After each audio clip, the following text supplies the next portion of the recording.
dar continuidade à nossa série, A Família Segundo a Vontade de Deus.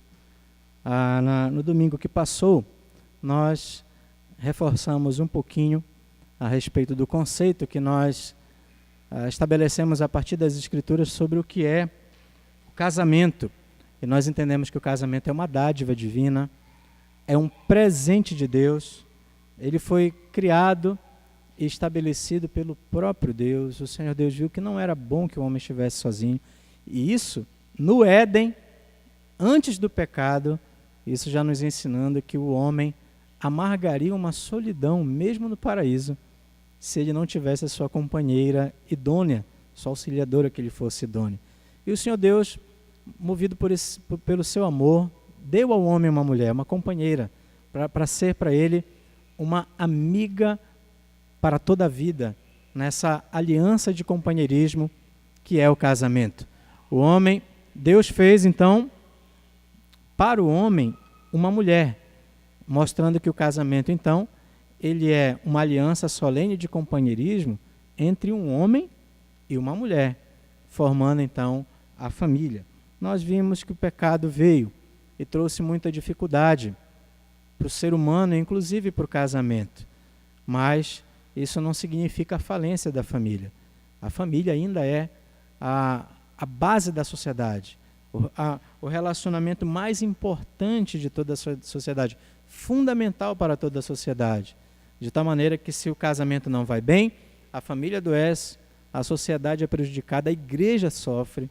Então nós precisamos, meus irmãos, olhar para as Escrituras e aprender com o próprio Senhor o que é a família e no poder de Cristo, por sua obra maravilhosa de redenção, na sua capacitação do Espírito Santo, lutar pela família, lutar para que o elo do casamento não seja quebrado, que os filhos sejam educados no temor do Senhor, que os filhos honrem seus pais, e assim a família bendita vai fazendo diferença na sua grande missão, que é glorificar a Deus, enquanto nós estivermos aqui e, obviamente, para toda a eternidade, após Cristo voltar para nos buscar. Hoje, meus irmãos, nós queremos refletir sobre uma questão muito importante, muito especial, muito fundamental, a questão da sexualidade. O que é, então, a visão cristã sobre o sexo? Meus irmãos, isso é de uma importância tão grande, tão solene, que às vezes lamentamos a igreja não se dedicar mais tempo a refletir à luz das Escrituras sobre esse assunto, a pensar, meditar, instruir os filhos, porque as Escrituras são riquíssimas para nos ensinar a respeito do que é o sexo, como o cristão deve encarar então o sexo. Mas antes disso, vamos pensar um pouquinho nas mudanças que têm acontecido ao longo das décadas, principalmente a partir da década de 60, 1960, começam a surgir mudanças muito dramáticas nos Estados Unidos e alguns países da Europa, Inglaterra, França e outros, que alguns estudiosos chamam de revolução sexual. Tamanha foi a mudança que alguns estão dizendo que essa revolução sexual desse período foi uma das revoluções da história da humanidade que mais influenciou o mundo todo, trazendo mudanças profundas em toda a humanidade. Vejam, naquela época, as pessoas começaram a criticar a visão bíblica do que é a sexualidade, do que é o sexo, e começaram a dizer que a percepção cristã a respeito desse assunto, ela era uma percepção antiquada, ultrapassada. E toda a sociedade ocidental, principalmente, foi edificada em cima de princípios cristãos a respeito desse assunto. A família, o sexo. E algumas pessoas, alguns sistemas, algumas ideologias, alguns sistemas políticos começaram a questionar e dizer que era hora de mudar de paradigma, de transformar, de fazer mudanças, de jogar essa visão ultrapassada, bíblica, a respeito desse assunto, jogar para fora, e surge então a chamada revolução sexual, que afetou as mais diversas áreas que vocês podem imaginar. Por exemplo, o papel dos homens, o papel das mulheres, o planejamento, por exemplo, da gravidez, um assunto também que foi mudado, o destino dos fetos, né? A gente vai já ver isso, a autoridade da família, o casamento, muitas coisas foram alcançadas por essa revolução. E as consequências disso? Eu listei para vocês alguma, para vocês pensarem, refletirem a respeito disso. Sexo desenfreado e sem compromisso, gravidez de adolescentes, abortos, ou seja, um assassinato de milhões de crianças, milhões e milhões, e hoje uma indústria bilionária, né? Feminismo, a humilhação das mulheres, a feminilização dos homens, a indústria pornográfica milionária, bilionária, a apologia à homossexualidade e à união homoafetiva, a ideologia de gênero e, mais recentemente, pasmem, uma tendência que a gente vem percebendo por causa das abordagens ideológicas, dos jornais, a gente vem percebendo uma tendência também a uma tentativa de normatizar, pasmem, a pedofilia, já classificando como uma doença e tal, etc. Daqui a pouco, até a pedofilia estará normatizada nesse processo de revolução sexual. Meus irmãos, está dando para perceber como foi profundo, como tem sido profundo, como tem alcançado todas as áreas da vida? Esse é um assunto urgente. Falar sobre isso é de uma urgência tremenda, grandiosa para a igreja, para refletirmos a partir das Escrituras a respeito desse assunto, conversarmos com nossos filhos, conversarmos com nossos pais, de maneira aberta, franca, bíblica, né? Estudarmos com nossos jovens, na escola bíblica, nos cultos. É urgente esse assunto, porque as mudanças foram amplas, profundas na nossa sociedade. Isso deve ser feito, nós precisamos falar a esse respeito. É claro, nós devemos falar com cuidado a respeito disso. Esse assunto, ele merece cuidado, ele merece reverência, ele merece seriedade.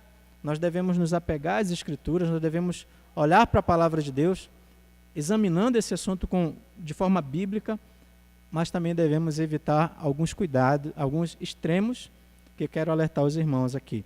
O primeiro extremo é o extremo de achar que esse assunto não é importante e não é conveniente se falar a respeito disso, e se cria aí um tabu, como alguns costumam dizer, né? Não sei se a igreja já passou por essa fase. Eu não me refiro a esta igreja, mas a igreja na história, né? Eu sei, por exemplo, isso está aí, é fato, que a igreja na Idade Média, grande parte dos teólogos, os pais da igreja e muitos teólogos na Idade Média, tinham o sexo como algo sujo, um mal necessário, algo que aconteceu a partir do pecado. Grandes teólogos, por exemplo, chegaram a defender que no Éden não havia sexo, só começou a haver depois do pecado, da queda.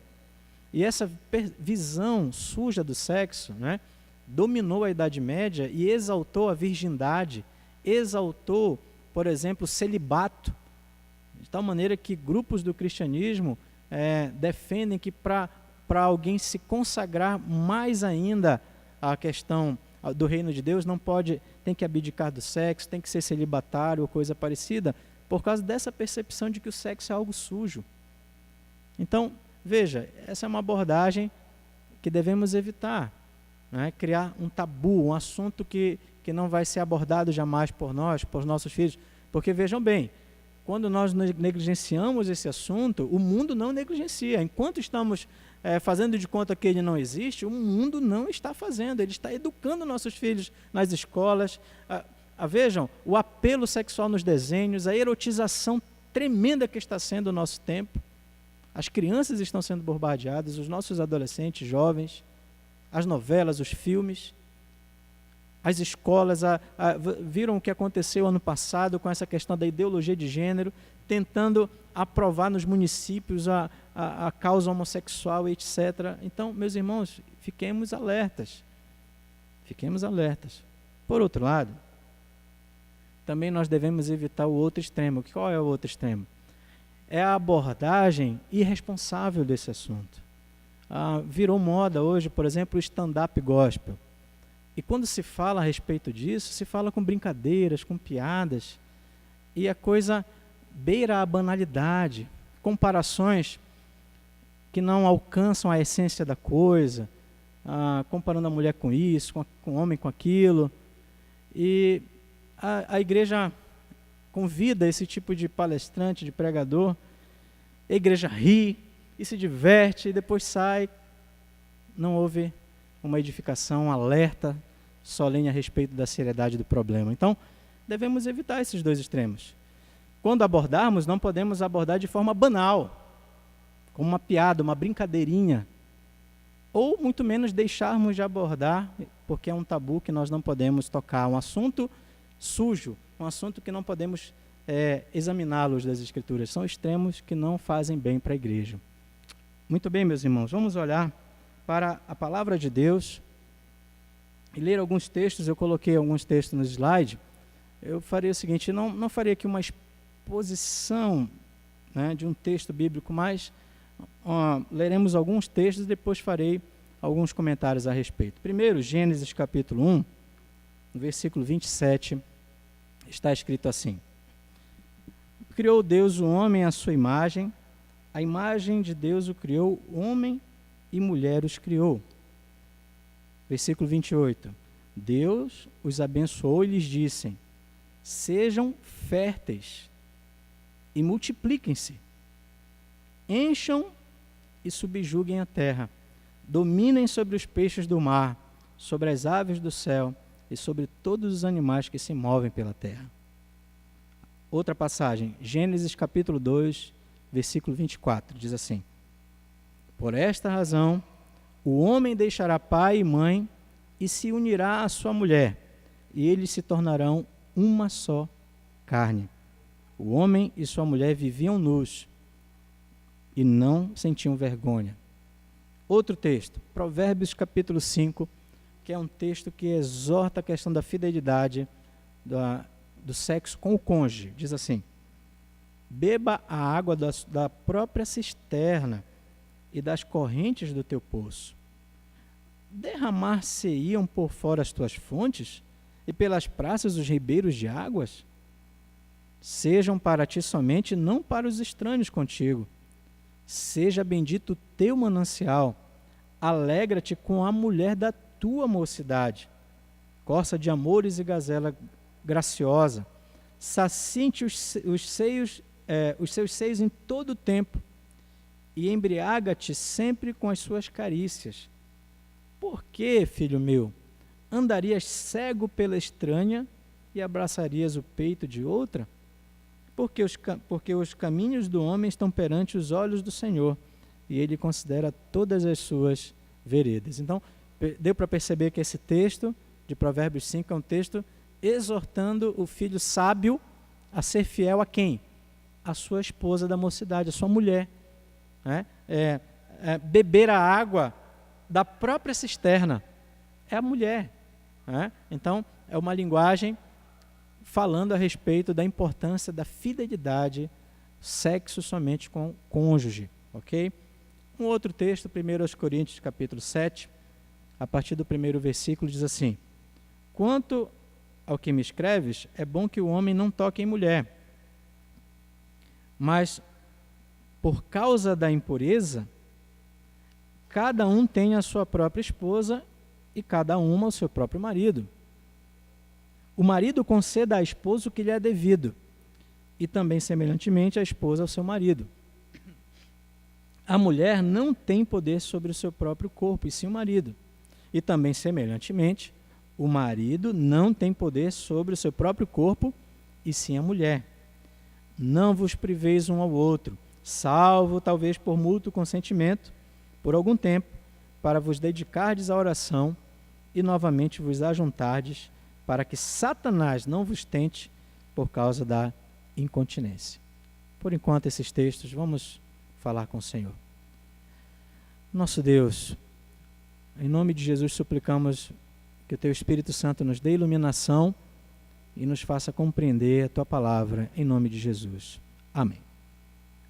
Meus irmãos, poderíamos ter lido várias outras passagens das Escrituras, muitos textos. O próprio livro Cântico dos Cânticos, por exemplo, e tantas outras passagens das Escrituras, mas vamos nos ater a esses textos. Em primeiro lugar, deu para perceber que o sexo, ele é criação de Deus. Deus criou o sexo. Quando nós lemos Gênesis capítulo 1 e Gênesis capítulo 2, que são textos que estão nos ensinando a respeito da criação, nós percebemos, ficou muito claro para nós, a ordem do Senhor: sejam férteis e multipliquem-se. E isso está subentendido o quê? A prática sexual, o exercício sexual, que é a forma, evidentemente, do homem se multiplicar sobre a terra. Então, o sexo foi criado por Deus e foi ordenado por Deus.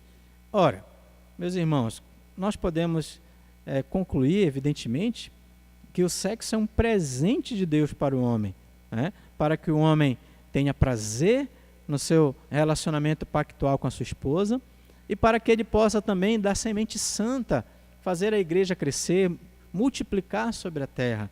Então, o propósito é, evidentemente, o prazer. Nós vamos perceber outras facetas disso, a procriação, a multiplicação, os filhos, ok? E também, evidentemente, depois do pecado, a questão da preservação contra a impureza, e nós vimos isso em 1 Coríntios, no capítulo 7. Então, ora, sexo não deve ser visto por nós como algo sujo, como um mal necessário, jamais.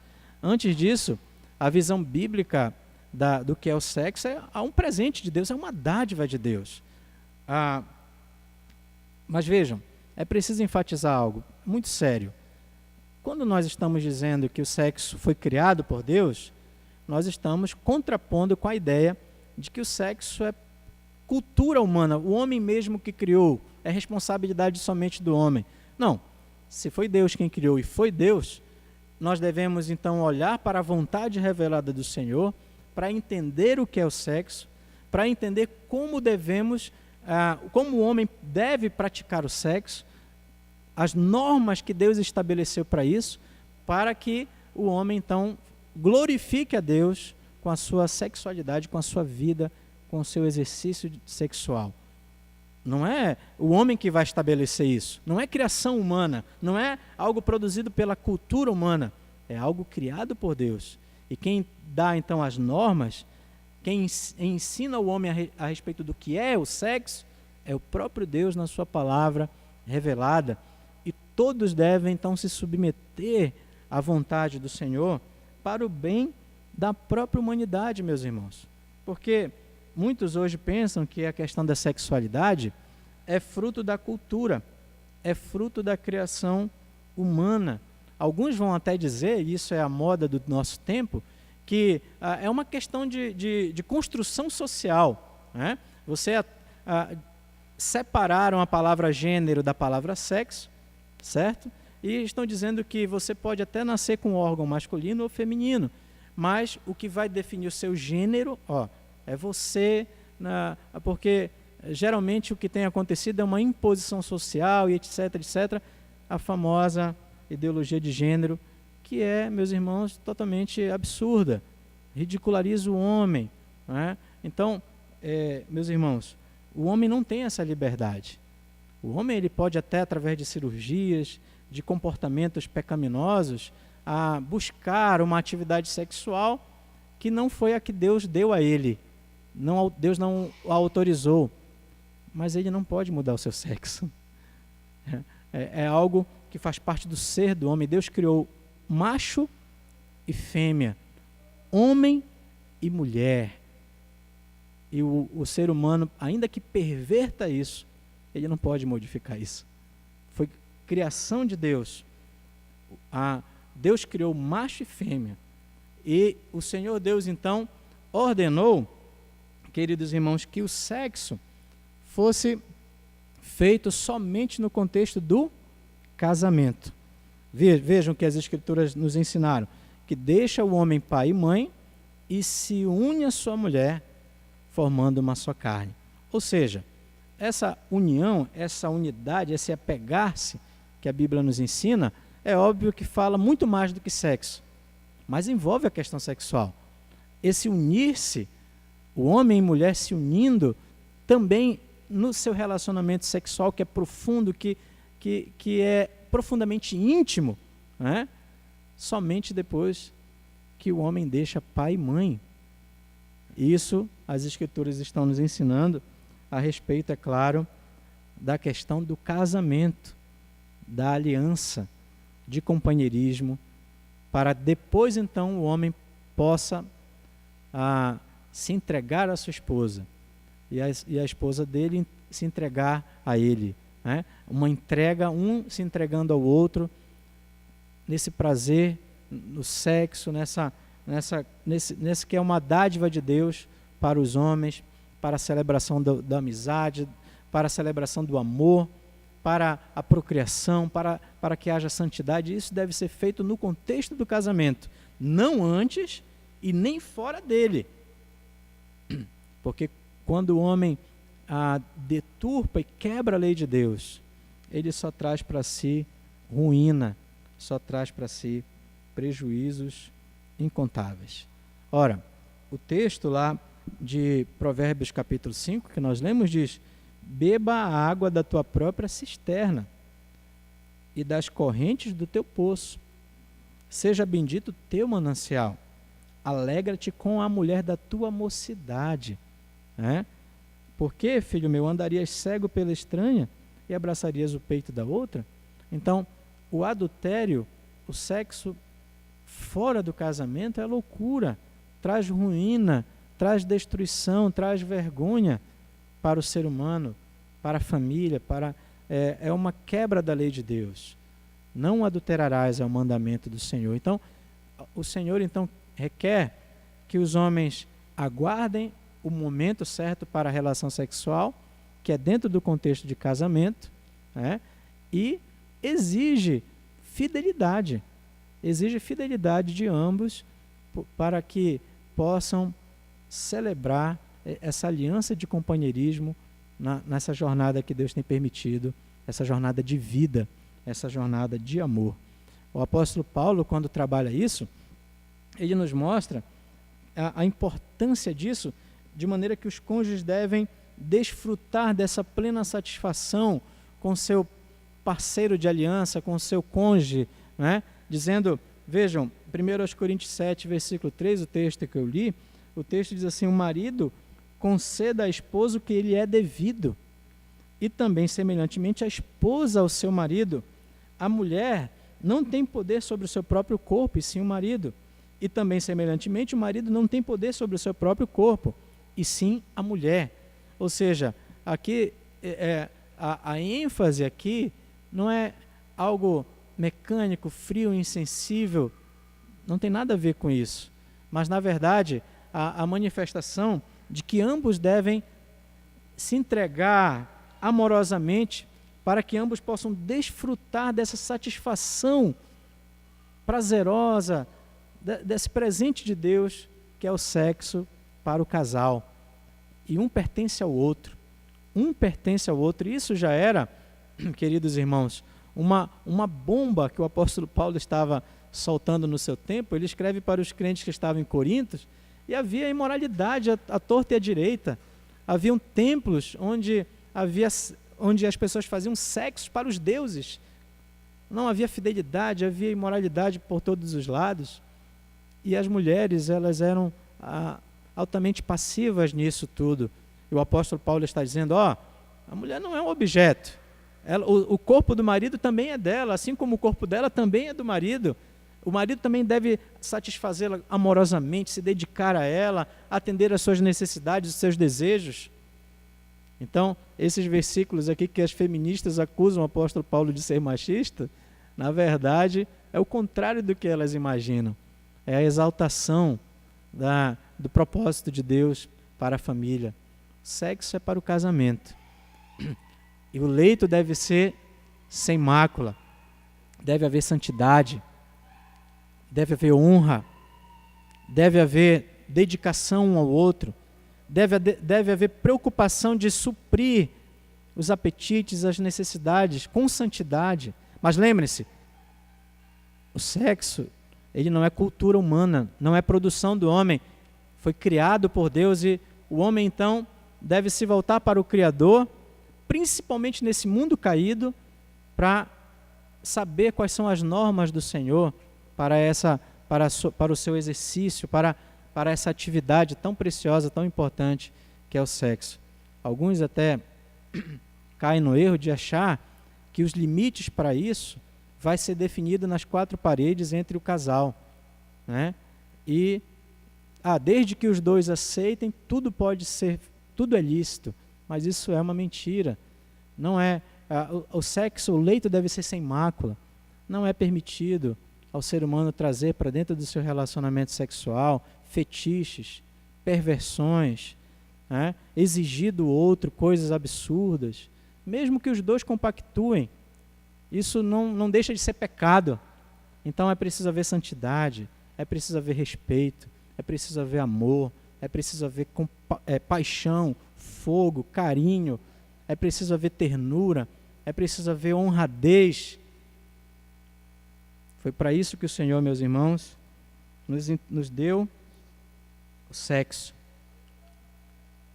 para o nosso bem, para a nossa alegria, para o nosso deleite, para procriarmos, termos a alegria de ver nossos filhos nascendo, filhos e filhas, a semente, a descendência crescendo, avançando, a igreja aumentando também através do nascimento dos nossos filhos, dos filhos da aliança, não apenas com a conversão de novos membros, amém, louvado seja Deus por isso também, mas também a semente santa sobre a terra. Os nossos filhos são santos, diz a palavra do Senhor.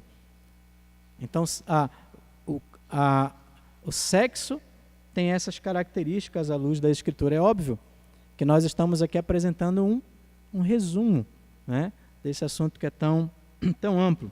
Mas deixa eu continuar, quero encerrar mais um ponto e depois algumas aplicações práticas para nós.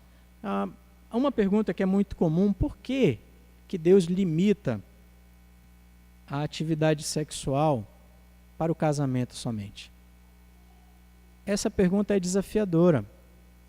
É desafiadora. Mais e mais os jovens têm praticado sexo antes do casamento, inclusive na igreja. Mais e mais isso tem sido uma prática comum. E às vezes é impressionante. O jovem nem chegou aos seus 18 anos, a moça, e já teve sexo com outros jovens, com mais de um. É uma coisa muito, muito estranha. Fruto também, é claro, dessa revolução sexual que banalizou o sexo, que disse que é o homem quem vai determinar o que ele deve fazer. Afinal de contas, os adeptos da revolução sexual dizem assim: não existe um Deus transcendente, tudo se resume à matéria, ao acaso. Então não temos para quem prestar contas de nossas vidas, nós somos a nossa norma, nós é que vamos estabelecer o que é certo e o que é errado. E o sexo é para o nosso prazer, é um problema só meu e de mais ninguém, né? Eles querem nos convencer disso, mas vejam o caos que está sendo a sociedade, as doenças venéreas, as coisas que têm acontecido, mas a pessoa diz: é problema só meu, e não é. O que tem acontecido na nossa sociedade tem demonstrado que não é um problema individual, é um problema da sociedade, é um problema da família, né? E querendo então declarar a morte de Deus, eles fazem isso para que possam se entregar às suas paixões irresponsáveis de qualquer maneira. Meus irmãos, por favor, não caiam nessa mentira não caiam nessa mentira.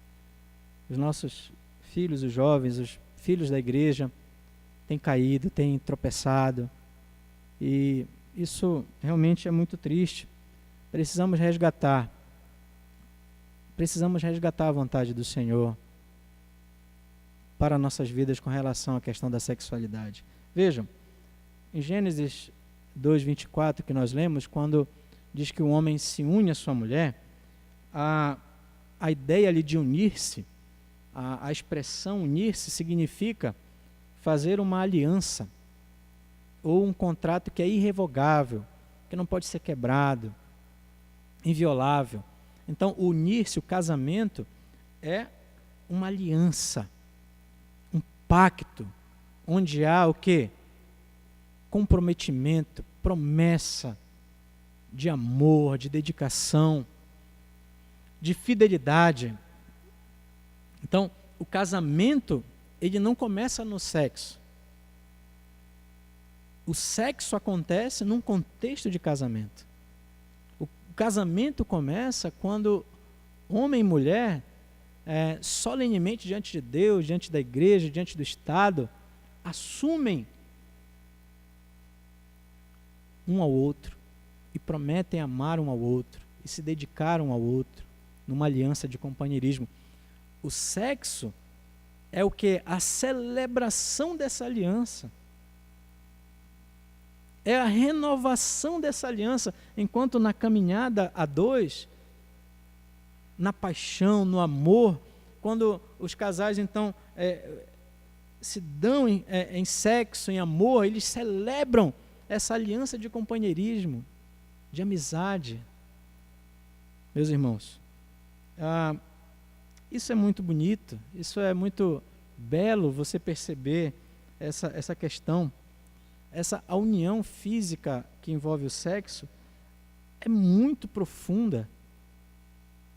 E você não deve, meu irmão, minha irmã, meu jovem, por favor, você não deve se unir fisicamente a alguém que não há disposição dessa pessoa de se envolver com você emocionalmente, pessoalmente, socialmente, economicamente, legalmente, assumir você, prometer para você a vida dele ou dela. Você não se entregue, porque se a pessoa não está disposta a isso, por que ela tem o direito de ter seu corpo? Então pense, raciocine. Veja, o mundo tem dito que o sexo é feito unicamente por prazer individual e os homens avançam, homens e mulheres, tá? Quando eu falo homens aqui, eu estou me referindo de maneira geral, avançam como consumidores. Eles querem o quê? Satisfação. Qual é o alvo deles? Produzir prazer no companheiro, se entregar? Não, é prazer para si. E eles saem em busca de prazer para si. Eles, elas, né? Que não têm o temor do Senhor, ou não estão atentos a isso.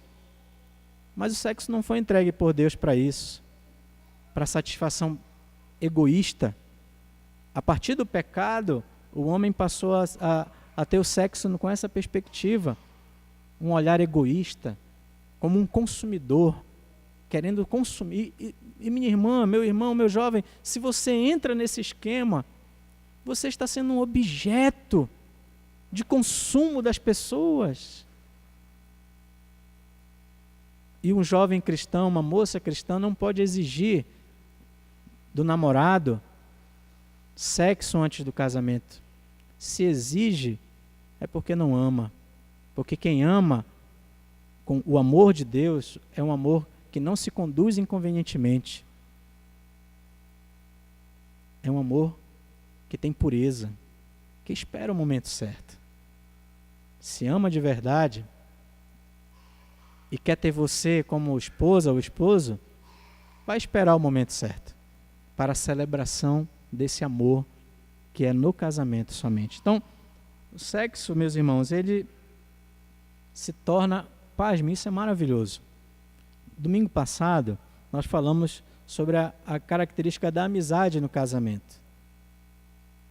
E quando nós percebemos isso, nós estamos entendendo que o sexo é a celebração dessa amizade, desses amigos, amantes, que se uniram num pacto para caminhar juntos para uma vida toda. E a promessa de cuidar, a promessa de amar, a promessa de ser fiel, a promessa de estar junto na alegria, na tristeza, esse comprometimento do pacto, ele forma a cama onde os dois se entregarão um ao outro. Porque o sexo precisa acontecer nesse ambiente de segurança.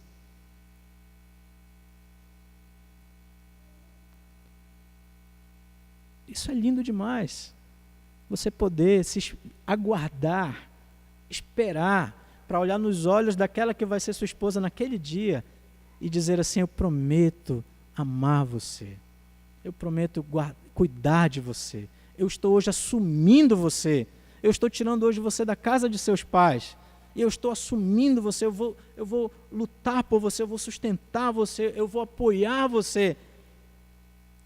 E nesse contexto desse comprometimento tão solene, celebrar um ao outro, uma entrega mútua, num prazer, que é o prazer do sexo.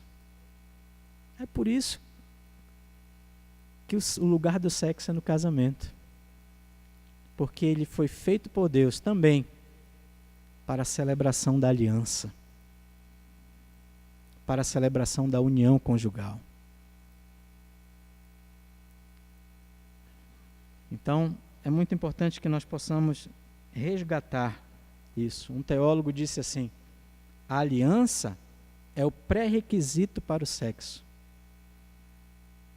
A aliança é o pré-requisito. Não se entregue a ninguém que não esteja disposto a isso. Não se entregue, porque a união é de um envolvimento tão profundo, mas tão profundo.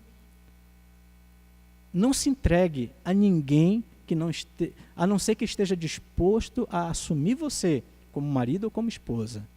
Não se entregue. Você é vida preciosa. Isso é muito importante. Veja, essa união, ela é tão profunda que o que acontece? As pessoas estão desprezando isso, mas mesmo assim não conseguem fugir disso. Então o que acontece? Os namorados, por exemplo, que praticam sexo sem perceber isso, talvez, não sei, eles vão se relacionando de maneira profunda. E daqui a pouco, um se sente dono do outro. Aí você vai percebendo o quê? Ciúme doentio, possessividade, namorado possessivo, namorada possessiva, ciúme doentio, não pode isso, não pode aquilo, troca isso. E você vai perceber, peraí, mas são namorados. Mas você já percebe que há uma dominação um ao outro. Por quê? Porque já passaram dos limites, já se envolveram na intimidade profunda do sexo. E é uma união muito profunda de sentimentos, de vidas. Mas por não terem esperado o momento certo, se apressado, né, eles estão agora achando que são donos um do outro, sem ter feito a aliança. Sem ter assumido um ao outro. Diante de Deus, diante do Estado, diante da família, diante da igreja. E sabe o que acontece? Isso causa insegurança. Porque eu me entreguei a ele, eu me entreguei a ela, mas eu não sou dele, eu não sou dela. Não há o pacto, não há a promessa. E começa então um verdadeiro chuva de sentimentos corruptos, de ansiedade, de obsessividade, de ciúme. E quando o namoro termina, aí você vê a mazela que fica, o buraco que fica, a confusão que é, porque nunca foi certo. E há alguns estudos que dizem, inclusive, e meus irmãos, atentem a isso, que dizem que quando namorados praticam sexo antes de casar, depois que casam, o casamento fica muito fragilizado. Por causa do nível, do impacto que é na psicologia, na emoção, no corpo, um do outro. Sexo é para o casamento. Eu fico muito, muito preocupado quando eu vejo namorados possessivos, namoradas ciumentas. É óbvio que o ser humano é complexo e isso pode ter outras explicações. Não vamos também nos apressar. Mas, muitas vezes, quer dizer isso. Os limites já foram ultrapassados. Não esperaram, não tiveram paciência. Isso é muito perigoso. Você entendeu agora por que você deve esperar para o casamento? Porque Deus fez o sexo para o casamento. E se você aguardar esse momento e se preservar, ainda que o mundo diz totalmente contrário, né? O mundo não te ajuda nesse aspecto. Com tantas propostas, tantas filosofias, mas você aguardar aquele momento do seu eleito, da sua eleita, do seu homem, da sua mulher, que Deus... Nós lemos no versículo agora em Provérbios que diz que a esposa é um presente de Deus, não é? E naquele momento, depois de assumidas as responsabilidades e se unindo como casal, como família da aliança, aí você se entregar e na caminhada a dois, celebrar continuamente a aliança através desse relacionamento sexual prazeroso, santo, puro, de amor, de paixão. Isso é muito maravilhoso. Por favor, não se torne mundano. Por favor, muitos de nós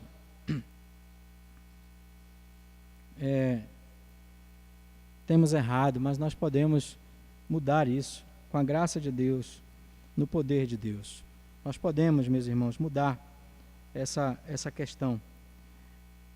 Um teólogo disse o seguinte, eu achei muito interessante, que o sexo é que nem chamas de uma lareira. Curioso isso. Que nem chamas de uma lareira. Se as chamas ultrapassarem os limites da lareira, essas chamas vão incendiar partes da casa e podem destruir a casa inteira. Podem matar a família, podem acabar com a sua vida. Da mesma forma, quando o sexo ultrapassa os limites ordenados por Deus, ele também destrói e mata. E ele termina dizendo assim, o que o mundo considera liberdade sexual é, na verdade, morte. Então, não caia na mentira do diabo. Preserve-se. Tenha abstinência, santidade, espere, tenha paciência, aguarde, e Deus vai te abençoar por isso. Romanos capítulo 12 diz assim, e não vos conformeis com este século, mas transformai-vos pela renovação da vossa mente. Então talvez para você seja a hora de renovar a mente nesse aspecto. Até aqui você tinha um entendimento errado, você talvez não tenha sido ensinado, você não tinha, talvez tinha compreensão, mas agora chegou a hora de se renovar para adorar a Deus. A renovação da mente, a compreensão correta do que é o sexo na Bíblia, do que é o sexo para você, por Deus. Então chegou a hora da renovação, chegou a hora da consagração, chegou a hora da novidade de vida nesse aspecto. Aí você pode dizer assim, pastor, mas eu errei. A minha vida toda, meu Deus, eu tropecei, eu não fui fiel a Deus nesse aspecto, eu fui irresponsável, e agora? E agora a gente pode aplicar o que diz a palavra de Deus em Tito. Eu não sei se eu coloquei no slide. Tito, coloquei? Vejam, meus irmãos, ouçam com atenção. Porque a graça de Deus se manifestou salvadora a todos os homens. Ela nos ensina a renunciar à impiedade e às paixões mundanas e a viver de maneira sensata, justa e piedosa nesta era presente. Enquanto aguardamos a bendita esperança, a gloriosa manifestação do nosso grande Deus e Salvador Jesus Cristo. Ele se entregou por nós, a fim de nos remir de toda maldade e purificar para si mesmo um povo particularmente seu, dedicado à prática de boas obras. E agora o que fazer? Aplique o Evangelho na sua vida. A obra de redenção na sua vida. Você errou, erramos. muitas vezes os pais não podem nem eles mesmos ser modelos para os seus filhos nesse aspecto, porque também erraram na mocidade. Mas nós podemos aplicar a obra de Cristo na nossa vida. E se a Bíblia está dizendo que Ele se entregou para nos remir, para nos salvar do pecado, para nos purificar, para nos capacitar o quê, meus irmãos? A uma vida de santidade, repudiando as paixões que nos envenenaram, que nos fizeram errar contra o Senhor, pecar contra Deus, as paixões mundanas. E agora Ele nos capacita a viver de maneira sensata, justa e piedosa. Errou, mas agora é hora de colocar diante do Senhor, correr para Ele, pedir perdão e viver em santidade. Namorados podem fazer isso hoje, consagrar suas vidas ao Senhor, pedir perdão ao Senhor e esperar o momento certo. Aplicar o Evangelho na nossa vida, na nossa sexualidade, porque o Evangelho não é apenas uma chave para entrar no céu. O Evangelho é uma cosmovisão para a vida, para a vida toda. Errou, busque ao Senhor, não corra dele, não fuja dele, mas corra para Ele, que Ele restaura, Ele perdoa, Ele capacita para viver em santidade. Agora, aos casais, só para finalizar, eu quero dizer que celebrem, meus irmãos, a aliança. Celebrem com suas esposas, com seus maridos. Isso é algo precioso, não é sujo, como alguns entenderam no passado, é algo santo, puro, glorifica a Deus. Então celebrem. Sexo é um presente de Deus, mas ele foi criado para ser desfrutado no casamento. Cuidado com o adultério, cuidado com o sexo fora do casamento. Tenha muito cuidado nessa área. O sexo é uma coisa muito profunda para nós e o pecado trouxe muitos problemas a todos nós com relação a isso. Então tenha cuidado. Você sabe as suas limitações, as suas fraquezas. Evite, para que você se mantenha fiel ao seu cônjuge, à sua esposa, ao seu marido. Isso é muito importante. Tenham cuidado um do outro. Sejam fiéis. Respeitem os seus cônjuges. Não tragam para o leito de vocês, para a cama de vocês, para a vida sexual de vocês, não tragam coisas sujas. Não tragam pornografia. Não tragam fetiches doentios. Não tragam coisas que vão macular, meus irmãos, a vida sexual de vocês. Não tragam nada disso. Vocês não precisam nada disso. Não precisam para que seja prazeroso, para que seja gostoso, para que possa ser algo de um prazer extremo, maravilhoso, de amor. Não precisam de nada disso. Vocês precisam um do outro. O corpo um do outro. Agora deixa eu também dizer uma coisa, um conselho. Alguém disse com muita sabedoria: o sexo, ele começa na cozinha. O sexo, ele começa na cozinha. O que quer dizer isso? Quer dizer que o sexo, ele é fruto do quê? De uma relação de vida, na qual há honra em todas as áreas da vida. Então, trate bem a sua esposa com romance, com delicadeza, com sensibilidade, com respeito, em todos os momentos.